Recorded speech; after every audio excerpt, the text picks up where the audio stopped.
ইউরোপে তৈরি পোশাক বাজারে চীনের রপ্তানি বাড়ছে আর বিপরীতে বাংলাদেশের রপ্তানি কমছে। এমন পরিস্থিতিতে দেশের প্রধান রপ্তানি খাত তৈরি পোশাক শিল্প নতুন চ্যালেঞ্জের মুখে পড়েছে। চলতি 2025-26 অর্থবছরের জুলাই থেকে সেপ্টেম্বর সময়ে তৈরি পোশাক রপ্তানি হয়েছে $474.61 কোটি।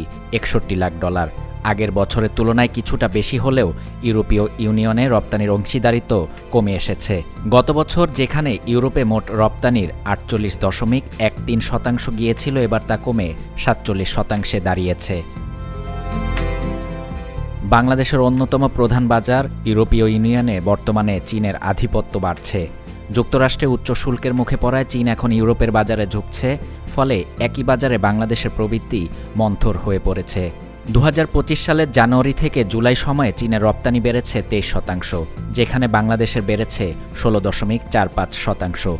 শুধু জুলাই মাসে চীনের প্রবৃদ্ধি দাঁড়িয়েছে 24.85% আর বাংলাদেশের 7.05%। বিশ্লেষকরা বলছেন, ইউরোপে চীনের রপ্তানি বাড়ার পেছনে তাদের কৌশলগত দিক পরিবর্তন বড় কারণ।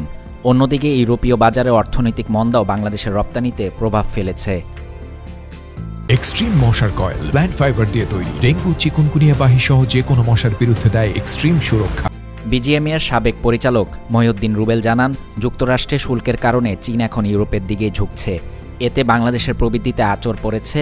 বিকেএমইএর সাবেক সভাপতি ফজলুল হকও মনে করেন, বাজার ওঠানামা স্বাভাবিক, তবে বর্তমান পরিস্থিতিতে চীন বাংলাদেশের জন্য বড় প্রতিযোগী হয়ে উঠছে। এই প্রবণতা সাময়িক না স্থায়ী, সেটাই এখন বড় প্রশ্ন। চীনের একক আধিপত্য যদি ইউরোপে গড়ে ওঠে, তবে বাংলাদেশের রপ্তানি প্রবৃদ্ধি আরও ক্ষতিগ্রস্ত হতে পারে। সুবিধার দিকেও নজর রাখতে হবে।